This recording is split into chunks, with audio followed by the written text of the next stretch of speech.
Som, agora sim. Graça e paz, irmãos. O nosso assunto introdutório hoje, nós vamos falar um pouquinho do contexto histórico da Reforma. E eu convido os irmãos a abrirem as suas Bíblias no livro de Isaías, capítulo 9, verso 2.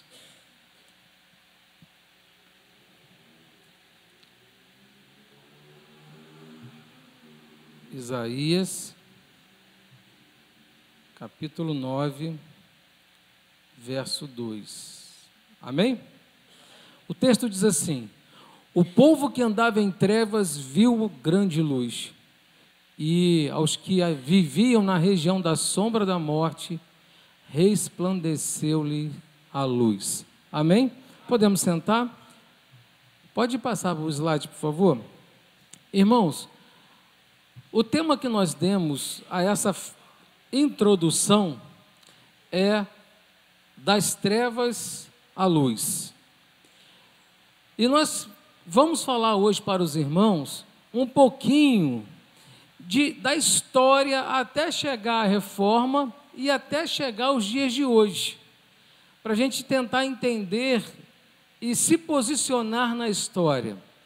E nós não podemos deixar de falar que desde o início há sempre uma oposição no sentido de apagar a luz, de impedir a luz, de que a palavra de Deus não seja anunciada. Toda a história nós vamos olhar e nós vamos se deparar com situações como essa. Então, para começar a falar, nós temos que falar da igreja primitiva, onde tudo começou, né? Então, no século I, tem Jesus Cristo. Jesus Cristo veio, habitou entre nós, fez milagres, foi um homem que deu a vida, né? É o Deus encarnado como homem. Então Jesus Cristo veio, morre, ressuscita no terceiro dia, e aqui começa uma história que vai mudar a nossa vida, né? Então, quando Cristo morre e ele ressuscita, mas ele deixou discípulos, ele ensinou a sua palavra, ele trouxe ensinamentos para que aqueles homens continuassem o evangelho, continuassem a palavra, pregar a palavra, trazer o ensino. Então, no século I ali, tem a morte e ressurreição de Cristo.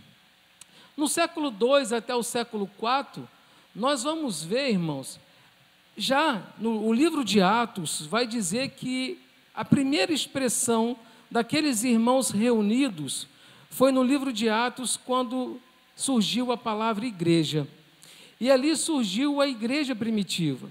E a igreja primitiva, a igreja primitiva estava firmada na doutrina, na palavra de Cristo. Era uma igreja pura, uma igreja que não tinha contaminação do homem. Então, e isso incomodava muitas pessoas naquela época.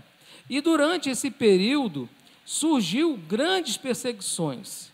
A igreja foi perseguida, a igreja foi massacrada, irmãos foram levados a arenas, irmãos foram queimados, irmãos foram decapitados, irmãos foram crucificados de cabeça para baixo. A igreja passou por um período de grande perseguição.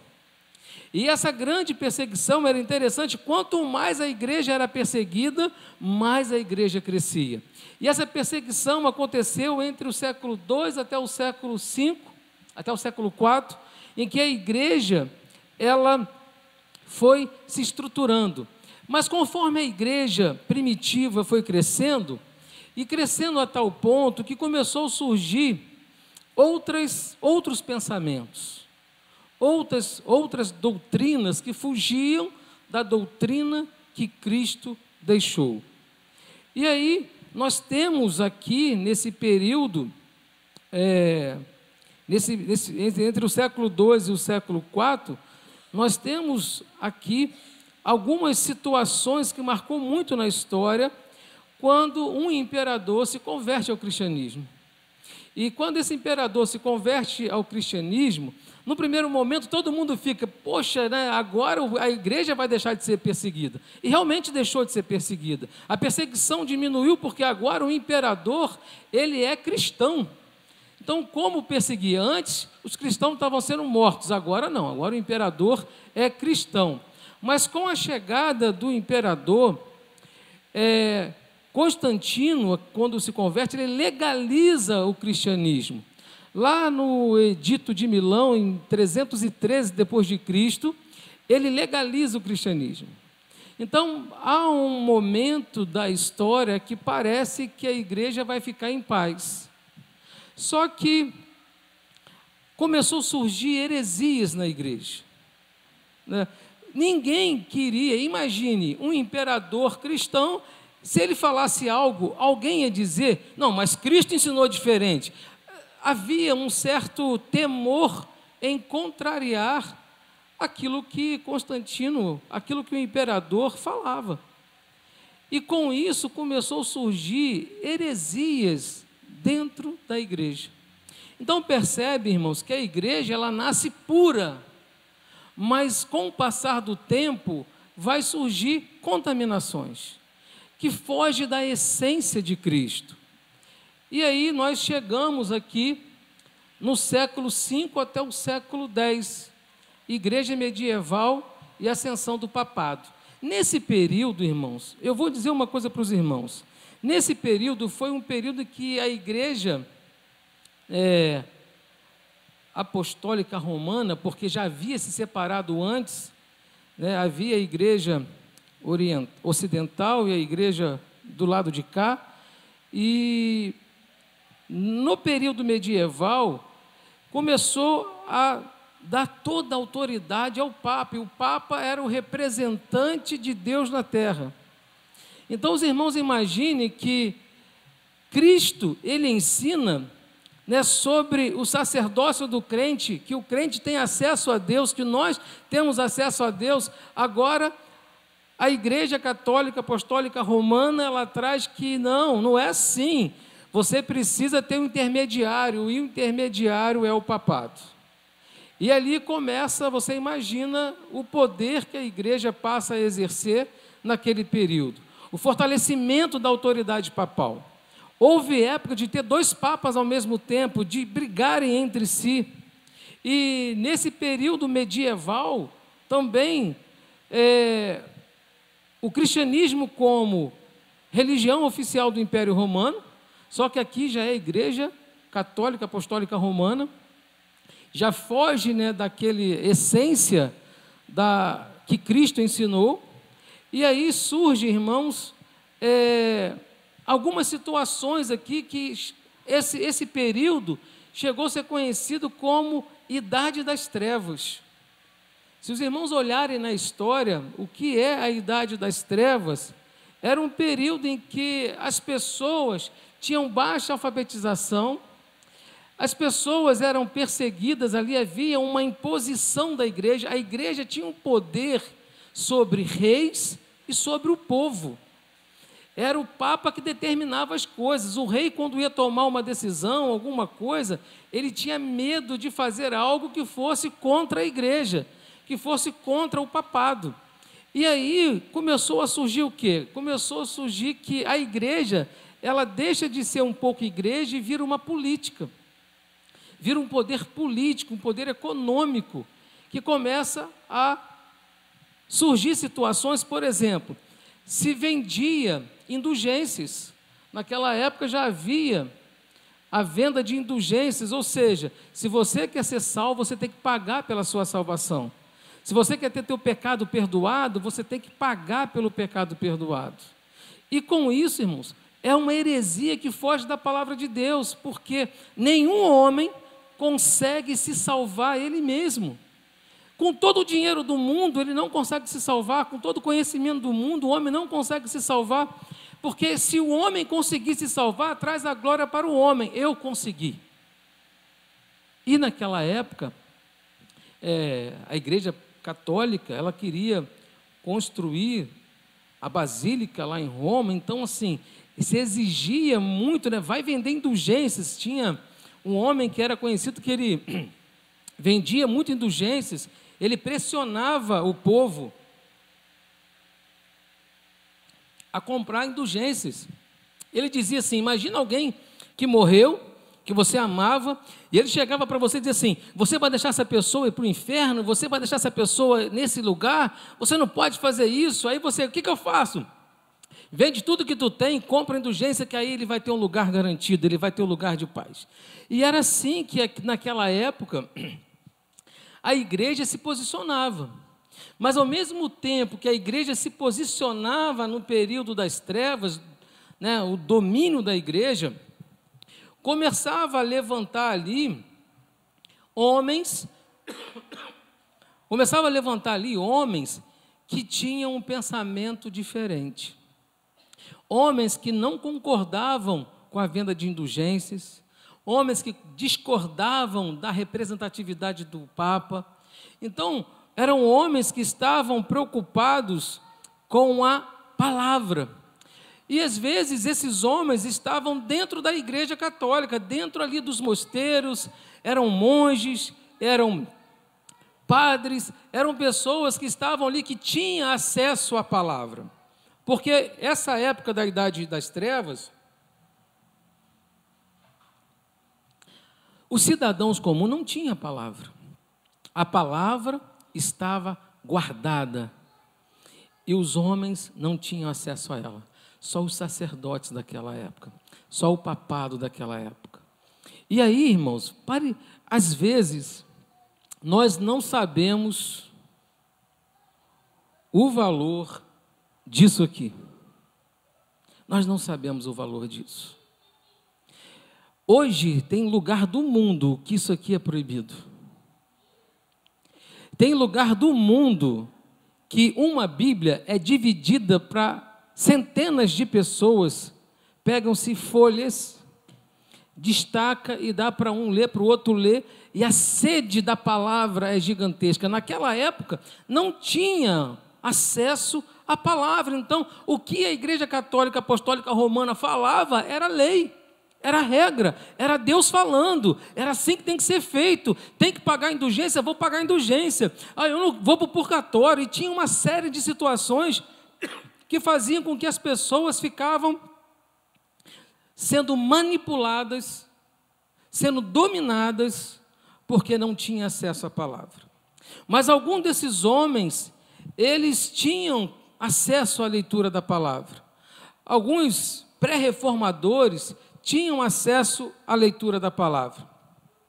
E isso começou aqui, exatamente aqui no século V, até o século X, partindo para o século XI, homens começaram a se levantar aqui e questionar essas heresias. Só que qualquer homem ou mulher que se levantasse contra as heresias da Igreja Católica Apostólica Romana, eles eram considerados hereges. E aí eles eram queimados, enforcados, decapitados, né? E você imagina, alguns eram chamados de, mulheres eram chamadas de bruxas, porque a igreja não queria e não permitiria que esse domínio saísse dela. Então ela continuava a destruir, a matar esses homens, de uma forma com que a palavra não fosse mais revelada. Ou seja, a igreja que tinha a palavra dentro de Cristo, que Cristo era o centro da igreja, agora a igreja do século V, do século X, é uma igreja que Cristo já não é tão importante. O que é importante é a condição de que cada um vai comprar.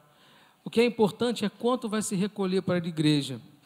E aí no século X, século XI, vem ali, aqui realmente que foi a separação da igreja católica romana e a igreja ortodoxa oriental. Aqui houve a separação porque a igreja começa a não se entender, cada um tem um pensamento, cada um tem uma ideia, e aí dois papas resolvem se desfiliar um do outro.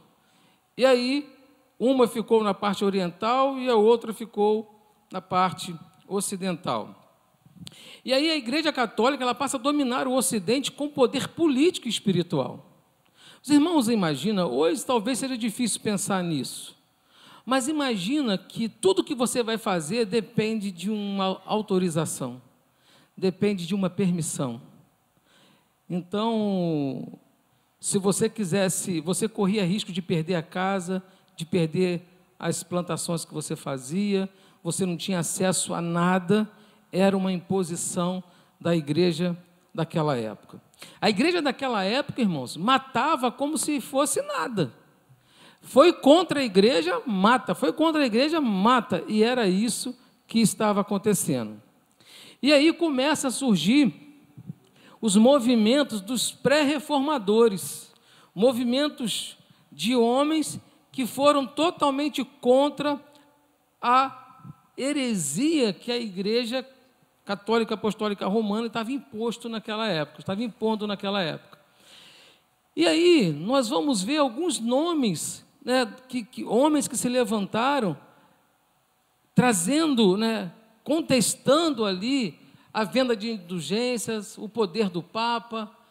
E aí a gente vê Pedro Valdo, a gente vê John Wycliffe, Jean Russell, Savonarola,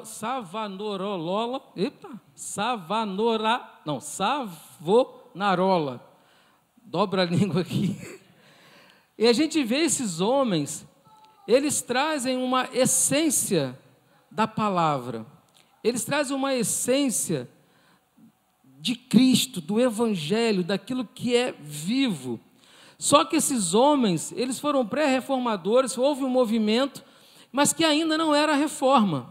Nós vamos ver pessoas que é conhecida aqui, amanhã vai falar sobre isso, que era a estrela da manhã. Nós vamos ver pré-reformadores que vão dizer, hoje eu vou morrer, mas daqui a um tempo virá um que vocês não vão poder conter.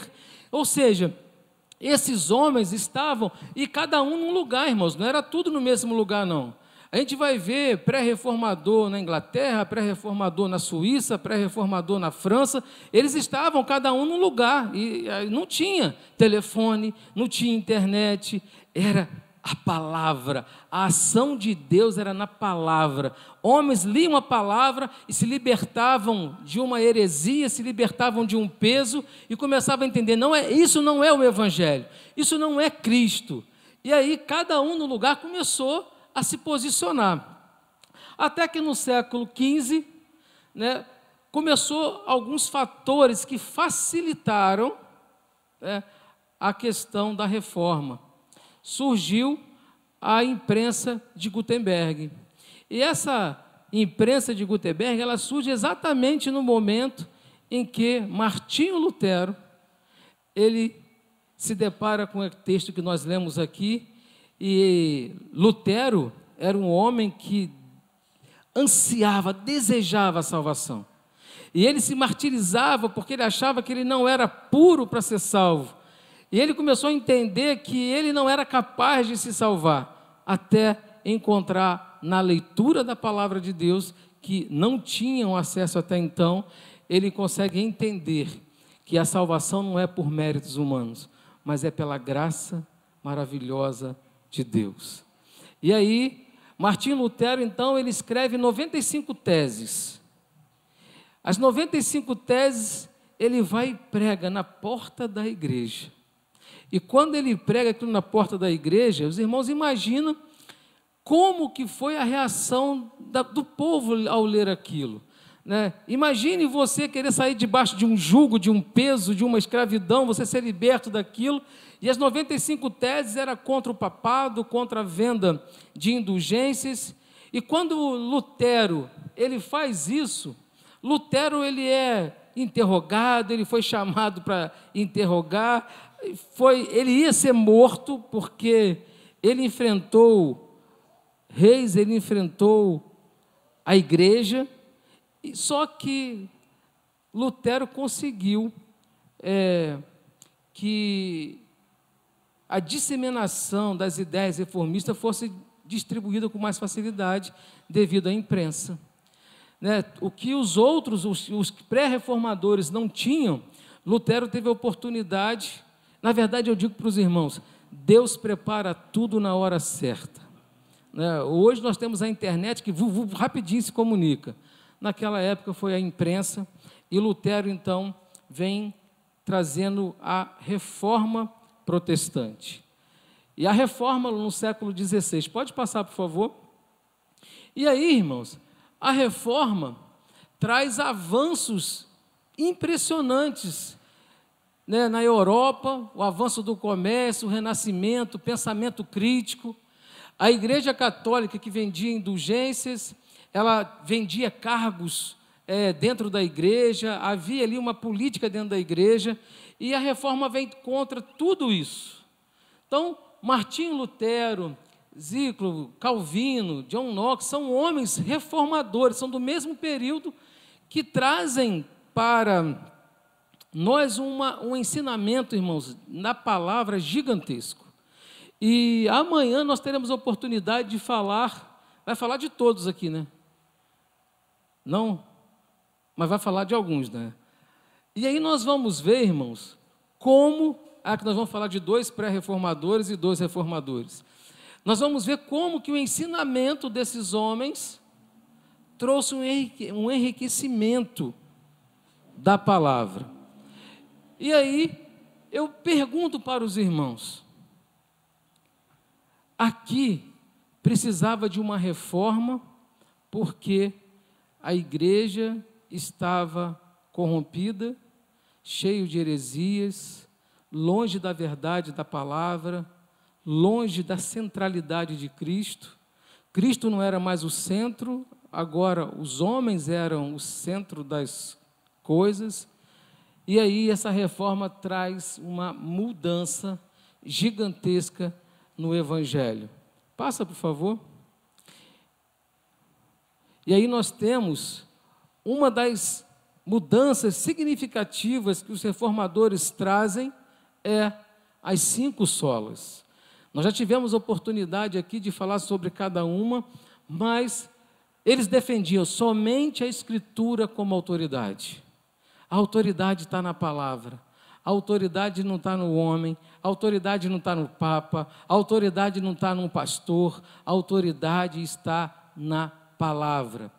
Depois eles trazem salvação pela graça de Deus, ou seja, nenhum esforço seu é capaz de fazer que você seja salvo. Nenhum esforço seu.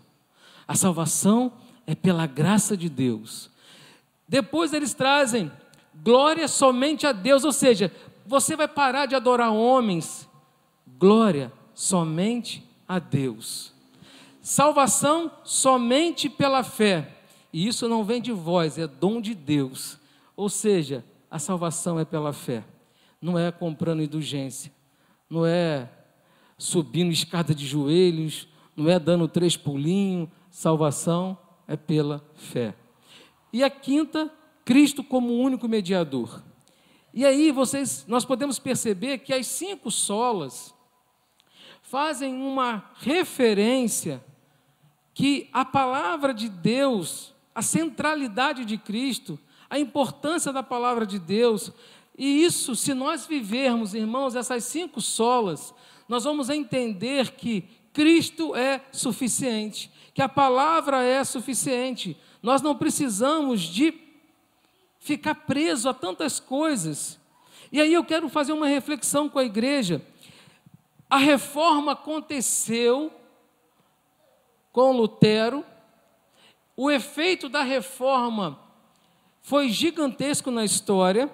Eu estava conversando com o Fábio e com o Kiko, às vezes nós louvamos aqui na igreja e a gente não sabe por que a igreja louva. Mas na época, antes da reforma, quando as pessoas iam a um culto, a uma missa, a igreja não cantava, a igreja não podia cantar, o canto era dos sacerdotes, eram daqueles que eram separados lá, a igreja assistia aquele canto, ficava motivada, animada, emocionada, mas a igreja não tinha o canto. Quando vem a reforma, começa daqui para frente, nós vamos ver que as igrejas que vão surgir passam a ter o canto congregacional. O que é o canto congregacional? É o canto da igreja, é o louvor da igreja, é o exercício do sacerdócio do crente, de buscar a Deus, de louvar a Deus, ele tem acesso a Deus. Então, isso chegou, a ideia da reforma foi voltar à origem da essência da igreja primitiva, da palavra. E eu pergunto para os irmãos hoje, no nosso mundo, olhando à nossa volta, nós precisamos de uma nova reforma? Sim ou não? Nós vemos hoje a centralidade de Cristo no evangelho que é pregado. Nós vemos hoje que a palavra ela é inerrante. Nós vemos hoje que a palavra é essencial na vida do cristão nos dias de hoje. Nós vamos ver, irmãos, que com o passar do tempo, a essência da palavra de Deus, a essência de Cristo, seu centro, volta a se perder com o tempo. Pode passar, por favor. E aí, irmãos, nós precisamos fazer com que a luz da palavra esteja viva na nossa vida. O texto em 2 Coríntios 4, 6 diz assim: pois Deus que disse, das trevas resplandece a luz, Ele mesmo brilhou em nossos corações para a iluminação do conhecimento da glória de Deus na face de Cristo.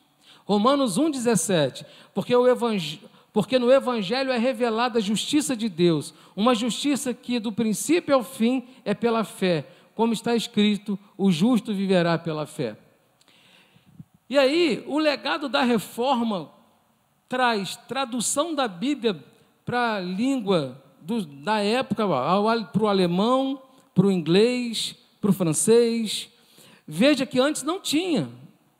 Agora, os reformadores começam a traduzir a Bíblia para o idioma local, o que facilita o acesso, isso facilita, e aqui é isso que eu falo, irmãos, isso aqui é o acesso ao conhecimento da palavra. Com a palavra você tem discernimento, porque a palavra de Deus vai nos guiar, vai nos orientar. E nós não podemos perder essa essência, esse valor. E aí também surge diversas denominações protestantes. Aí começa a surgir outras denominações, que nós vamos falar um pouquinho delas aqui. E aí, irmãos, há uma necessidade de nós brilharmos entre as nações. Em Mateus 5, de 14 a 16, diz assim: vocês são a luz do mundo. Não se pode esconder uma cidade construída sobre o monte, e também ninguém acende uma candeia e coloca debaixo de uma vasilha. Ao contrário, coloca no lugar apropriado, assim ilumina todos que estão na casa. Filipenses 2,15, para que venham a tornar-se puros, irrepreensíveis, filhos de Deus, inculpáveis no meio de uma geração corrompida, depravada, na qual vocês brilham como estrelas no universo. E aí, irmãos, nós precisamos entender o seguinte: o que é o Evangelho para você hoje? O que é Cristo para você hoje? Porque nós precisamos entender, se eu quero viver uma vida em Cristo, eu preciso ser luz desse mundo. O texto não diz você seja luz só na igreja. O texto não diz você seja luz só na tua casa. Não, o texto diz que nós temos que ser luz para este mundo. Você precisa ser conhecido, reconhecido como um cristão. O problema hoje é que a palavra cristão virou um pouco de moda e as pessoas acabam adotando a palavra sem o verdadeiro sentido dela. E aí surgem, então, novas denominações. Pode passar, por favor? E aí nós vamos falar um pouquinho das denominações que surgiram. Em 1517, Igreja Luterana, começou com Martinho Lutero. Depois veio a Igreja Anglicana, em 1534. Em 1536, Igreja Calvinista, Igreja Reformada. Em 1560, Igreja Presbiteriana. Em 1609, Igreja Batista. Em 1738, Igreja Metodista. Em 1863, Igreja Adventista do Sétimo Dia. Em 1901, surge o movimento pentecostal.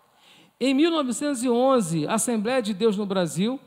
Em 1977, Igreja Universal do Reino de Deus. E aí, irmãos, por que surgiram essas igrejas? Por que surgiram?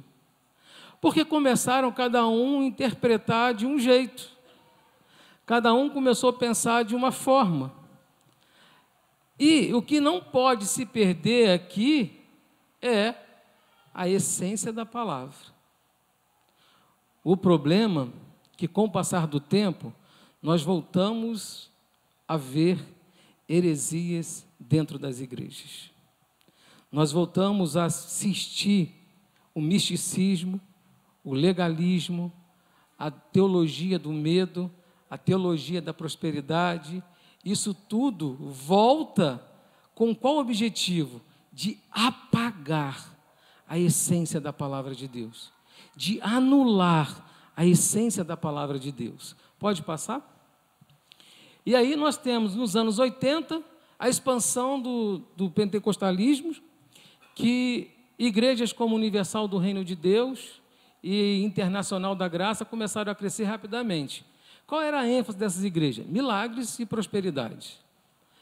E libertação espiritual. Eles usavam a mídia como meio de evangelização, mas, se os irmãos lembram, igrejas lotadas, né, buscando cura, libertação, e as pessoas eram curadas e nunca mais voltavam porque já foi curadas. Deus tem poder de curar, irmãos? Tem. Mas Jesus Cristo morreu na cruz para você ser curado ou para você ser salvo? Então, esse é o foco, salvação. Esse é o foco. E ali, as igrejas, então, elas começam com essa ênfase em milagres e prosperidade. No ano 90, surge o neopentecostalismo. E surgem igrejas com foco na teologia da prosperidade, como a Igreja Mundial do Poder de Deus. E aí, a prosperidade é, o crente tem que ser rico. O crente tem que ter situação financeira boa. Se o crente não tem situação financeira boa, olha para a tua vida, tem alguma coisa errada. E aí começa meio que uma venda. Se tu ofertar 10 mil com fé, Deus vai abrir as portas para tu. Aí o cidadão vinha, dava tudo o que tinha. E isso começa nesses movimentos, né? Começou a estratégia, bairros periféricos.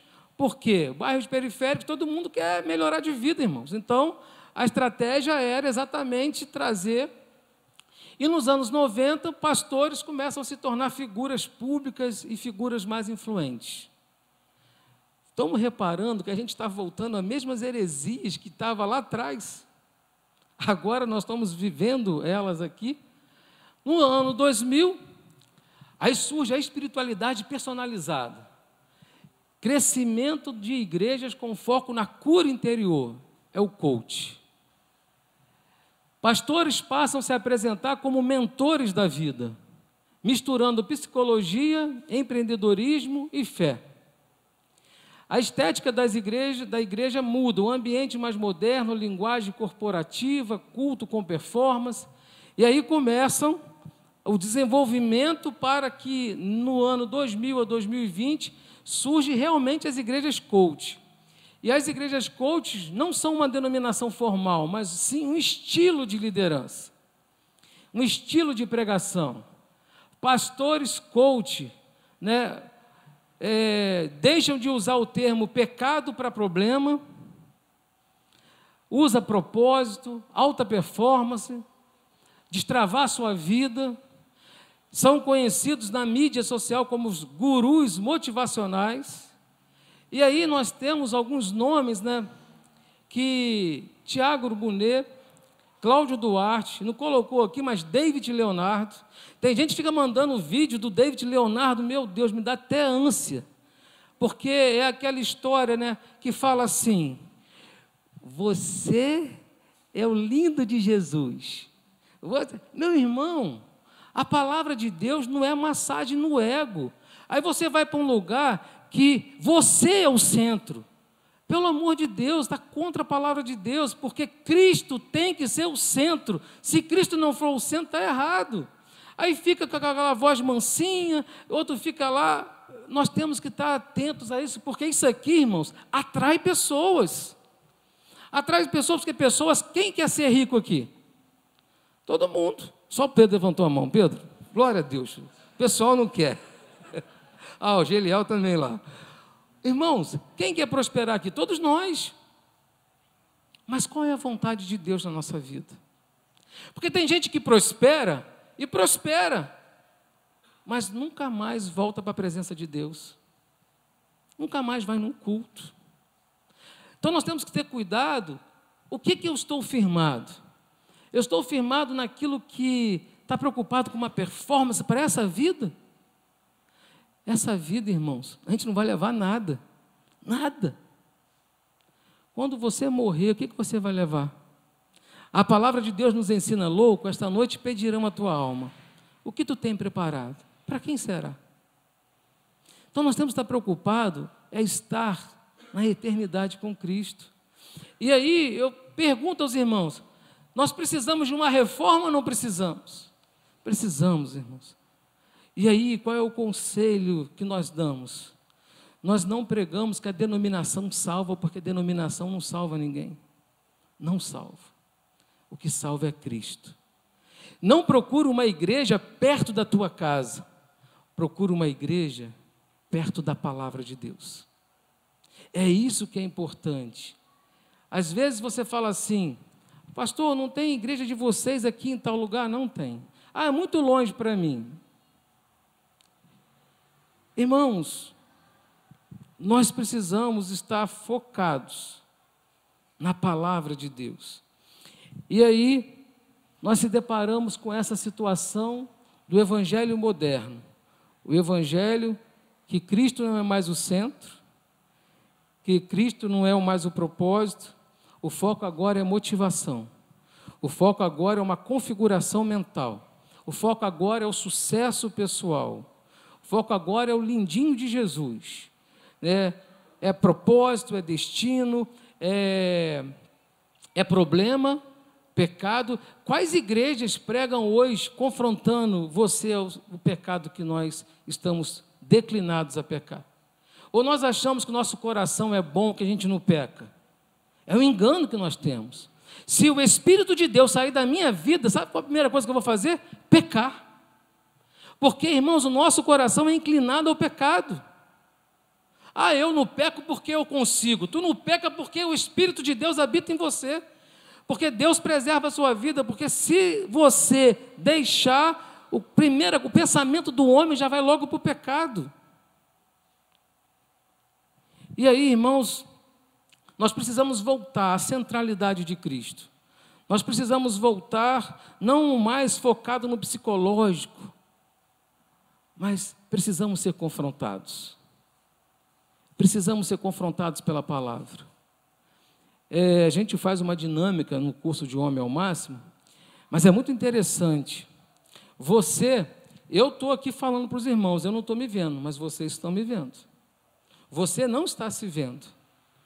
Mas a palavra de Deus, sabe que a palavra de Deus? Ela é um espelho que fica na minha frente, que mostra as minhas imperfeições, que mostra as minhas falhas, que mostra as minhas rugas, que mostra o dente sujo.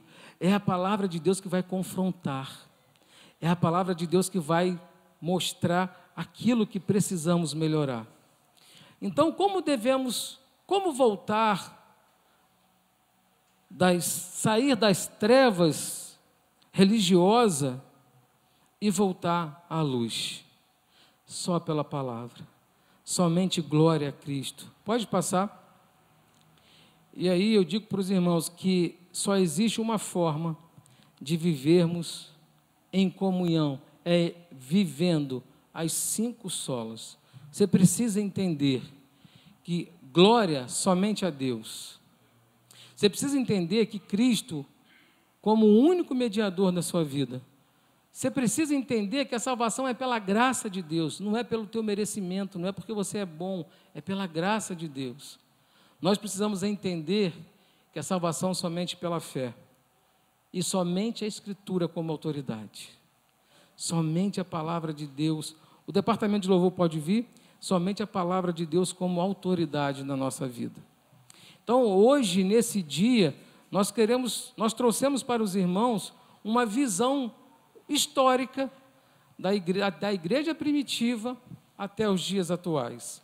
Nós percebemos que a igreja primitiva tinha a essência. A igreja, antes da reforma, contaminada, cheio de heresias, cheios de problemas.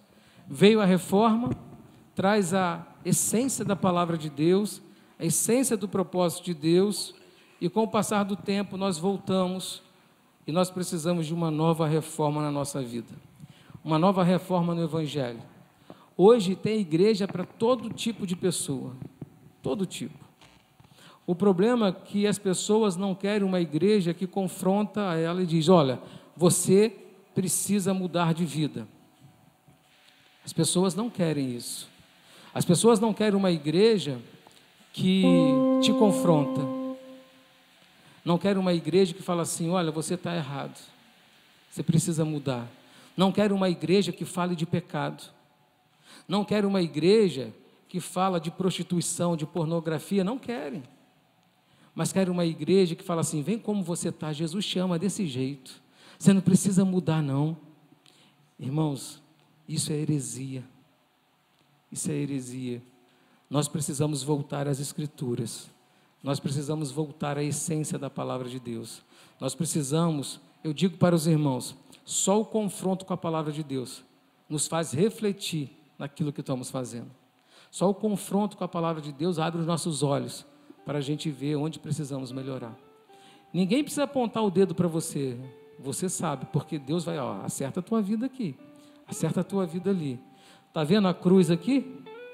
A cruz é o maior símbolo de que Cristo pagou um preço pelo meu pecado e pelo teu pecado. Você não era merecedor e eu não era merecedor. Nós fomos resgatados por Cristo. Havia sobre nós uma condenação. Havia sobre nós um juízo. E a pior coisa nos dias atuais, pessoas frequentam igrejas e continuam vivendo debaixo do pecado. Continuam vivendo debaixo do jugo. Enganam a si mesma. Está tudo bem comigo, mas continua vendo pornografia. Está tudo bem comigo, mas eu continuo tendo um lar brigando dentro de casa. Está tudo bem com meus filhos, mas meus filhos não querem nem ouvir falar de igreja. Está tudo bem. Na verdade não está. A gente fugiu da essência. E hoje o convite que eu faço a você: volte à essência. Volte à palavra. Volte a ter intimidade com Deus. Deixa Deus te confrontar. Abre os seus ouvidos para você ouvir o que Deus está falando com você. Você sabe onde precisa melhorar. Você sabe onde precisa acertar. Não viva uma heresia na sua vida. Não se engane você mesmo. Porque chegará um dia que todas as coisas se tornarão claras. Nada vai ficar em oculto. Amém? Vamos estar de pé, vamos louvar o Senhor.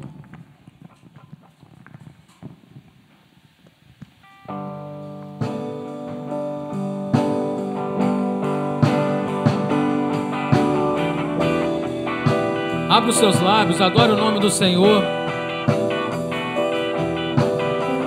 Nosso Deus é grande, Ele é misericordioso, Ele é maravilhoso.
igreja adorando ao Senhor.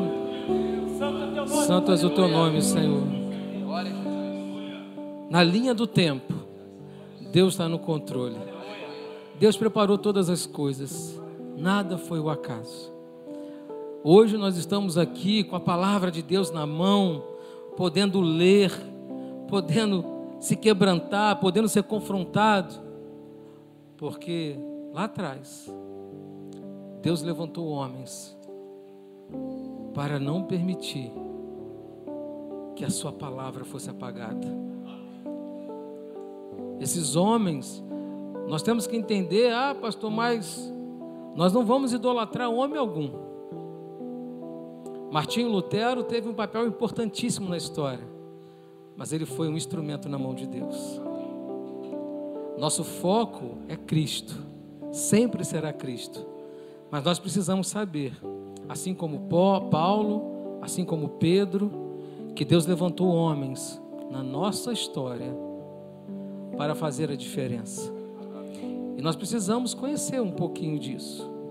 Hoje nós passamos de uma forma muito rápida, muito subjetiva, para que nós podemos entender que a reforma foi um protesto contra as indulgências, contra o poder papal e a necessidade de voltar a viver as Escrituras.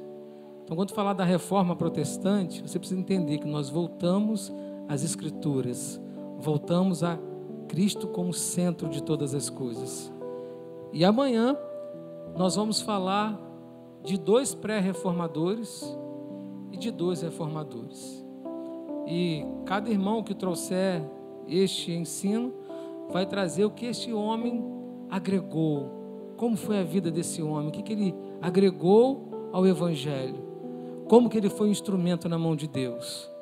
E no domingo nós vamos ter a Santa Ceia.